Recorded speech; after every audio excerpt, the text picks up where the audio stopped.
it's Gabby, and today I'm going to be reviewing the Me Before You movie adaptation based off of the book by Jojo Moyes. And I'm very excited to get into all my thoughts and feels, so let's get started. Can I say that I absolutely loved this adaptation? I think it was done so well, and it was so faithful to the book, which is fantastic because I feel like there's a lot of adaptations out there, especially this year, that just aren't faithful. They just take the story and they rip it into little bits and they pretend like it's the actual book that they're adapting, and it's just not. And I really hate that that is done. And it's so easy to adapt these stories. So just take the material that you're given and use it and adapt it. It's that simple. And you don't need to come up with anything unique to make your adaptation interesting, to stand out from all of the others that are coming out, because the movie industry is running out of stories to tell. And I just am so happy that this story was adapted faithfully and that it told the story that it needed to tell, and it didn't have to add anything ridiculous or have to be something that it wasn't. And I'm just very, very thankful for how it was done, and I'm so happy that it was done so well and that it was taken and with such great care. And I'm very, very happy with how it was done. Just every aspect of this movie is fantastic. We have our cast, who are so fantastic. They embody their characters so well, and it feels like they just pop off of the page. And that is so important when you're adapting a story, to have your characters feel authentic and not just feel like an actor is playing this character and then they walk off the set when the director calls cut and they act like, you know, it's nothing at all. All of these actors take their characters so seriously and really love the story that they're telling, and they're putting it out there and they're promoting it, and they really care more about the story than just what they're getting in their own gain. They really care about the message that they're selling and the story that they're telling, and it's so important, especially with Amelia and Sam. They are fantastic actors. They have such great chemistry on and off the screen, and they play the characters so well, especially Sam, who really has taken a lot from the story from what I can tell from interviews and whatnot, and he's promoting the story so much, and it really seems that he cares about the message that the story is sending rather than just acting and doing it for his own personal gain. And I'm just so happy with all the casting decisions that were made and how all of the actors have told the story, because it's brilliant. Then we have the screenwriter, Jojo Moyes, who is the author of Me Before You. Do you know how huge that is to have an author screenwriting their own adaptation? That's fantastic, and I absolutely love when authors get an involvement in their adaptation, that they get a say as to what gets kept in and what gets taken out. And to see that she is screenwriting this production and that she's having a say as to what goes into the story is just amazing, and she does it so well, and the story is so fantastically told, and I'm so happy that she got the involvement that she did. Then we have our director, Thea Sharrock, who just knows what she's doing. She directs this story so well, and she just makes it feel authentic. It doesn't feel fake at all or unrealistic. It is the book in its whole and purest form, and I'm so happy with how she told this story. And also the fact that she is the first female director that I can think of to adapt a book-to-movie adaptation. I cannot think of another female director that has adapted a YA book-to-movie adaptation, something that's, you know, like in the YA community. Really, all I can think of is like male directors that have done these adaptations, or at least the ones that I watch.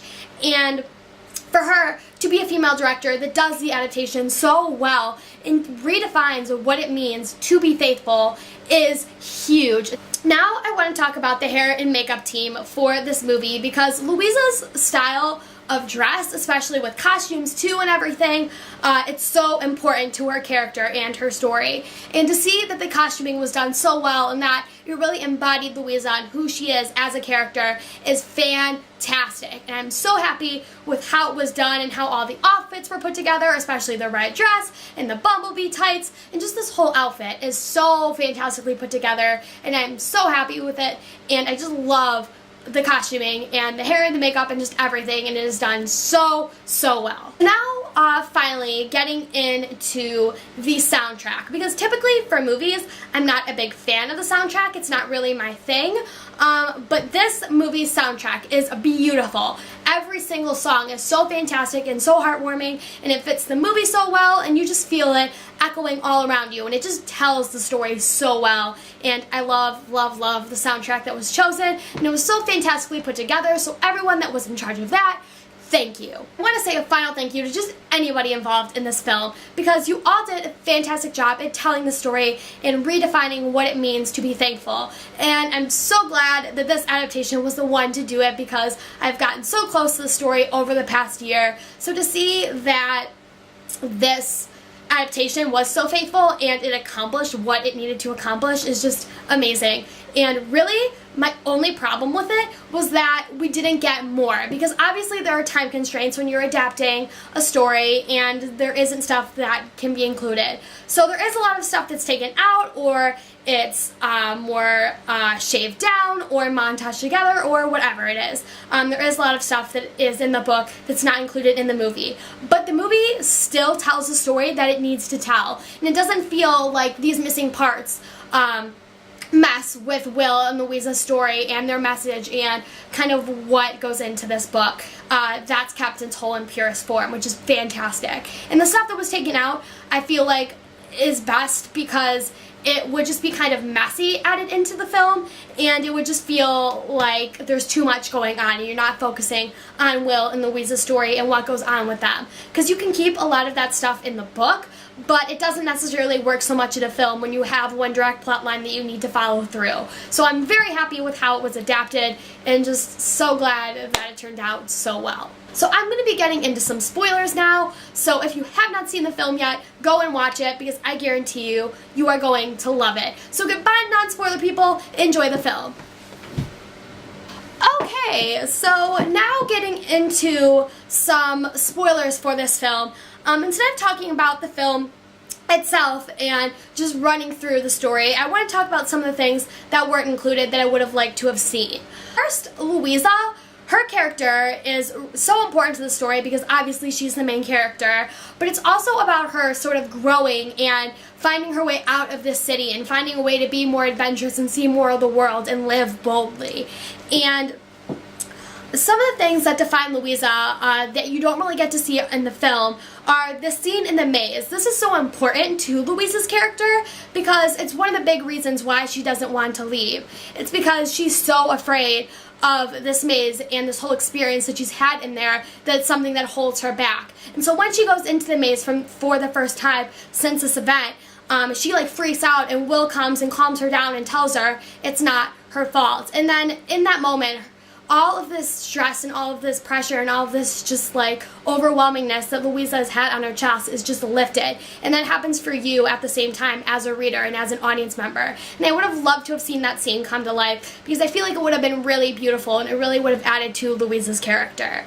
Another thing is Louisa and Katrina's relationship. Now, they are both sisters, but they do have some problems and some fights in the book that you don't particularly get to see in the film, just because you're focusing more on Will and Louisa's relationship rather than Louisa's relationship with other characters. And that's something that can be explored in the book, but not so much in the movie. And there's this whole like housing situation that goes down where Louisa is constantly like switching from room to room to room and trying to find like a place to stay because her house is just crammed. And you see that Katrina and Louisa have this fight over the house and over kind of what's going down. And that's something I would have liked to have seen because it would have shown more of an external struggle for Louisa outside of her job with Will. And I just really like seeing Louisa's relationship with other characters, whether it be her boyfriend, with Katrina, whether it's with her parents or whomever. I would have liked to have seen her have more interaction with other characters. But obviously that's something that really can't be done because you have the time purposes and you want to focus on Louisa and Will's relationship because that's what's most important. So then the next thing is these outings. A lot of these are brushed down in the film and you don't get to see the full extent of them. And the first one is this horse racing scene that goes down. This is something that is made out to be like horrific in the book. Like it's a situation where just everything that could go wrong goes wrong. And in the movie, like yeah, there's some bad stuff that happens, but it's a lot worse in the book. And the worst part of it is that Will hates horse racing. And so Louisa just makes this decision for him and doesn't consult him as to whether he would like it or not. And then obviously you have all the catastrophe that goes down with it. And you don't see that at all. Like, that's not a result of what happens in the movie. Like, you just have the few incidents that happen with, like, the restaurant and then his chair being stuck in the mud and Louisa's, like, horse losing, and that's pretty much it. You don't have the whole effect that Will doesn't even like horse racing and that Louisa went and made a choice without his consent and just did this because she thought he would like it, not because she actually knew and actually bothered to ask him. And I felt like something that was important because you get to this whole point of this entire film, which you don't really get to see, which is that choices. It has to do with choices. Will has to make this choice about whether he wants to live or die, and nobody else can make it for him.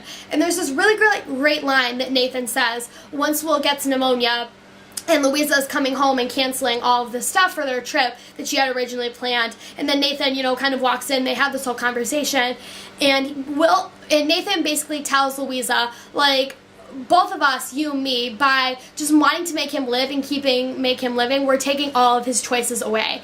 And we become just another shitty bunch of people that are taking away his choices by wanting him to live. And I think that's such an important point of the story, and basically the whole point is that by wanting to keep Will alive, you're taking away his choice to decide whether this is a world or a life that he is happy living in. And that's just the entire point. And that was a line that I was waiting for so long and I didn't get to see, and I was really upset because that's just like one of the things that's really, really important to the story. It wasn't like devastating where I was like, oh my god, like this is the worst, like why did they not put this in? But it was more just like I would have liked to have seen that and would have liked that line to have been kept in because it is important to the story and to understanding the fact that whether it comes to like what Will wants to do like every day, like whether he wants to go like outside or whether he wants to stay inside or whether he wants to live or die, these are decisions that he has to make and nobody else should be able to make him for him. He is a man, and just because he's disabled does not mean that his choices should be taken away. I feel like you don't get to see enough of the characters and understand like what goes on with them, especially with Will and this decision that he makes, because there is so much stuff that is taken out.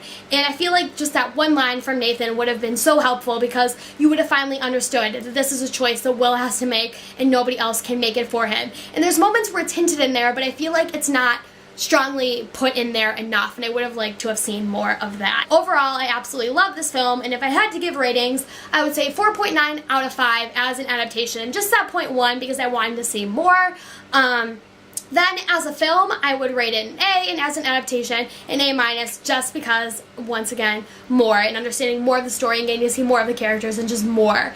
But other than that, like I said, I'm super happy with this adaptation and how it came together, and I think that it's just overall really faithful, and I'm really happy with how it was done. That's pretty much it for my review of Me Before You, the movie. I'm very happy with how this adaptation came together, and I have no words. So thank you guys so much for watching, and I'll see you next time with a new video.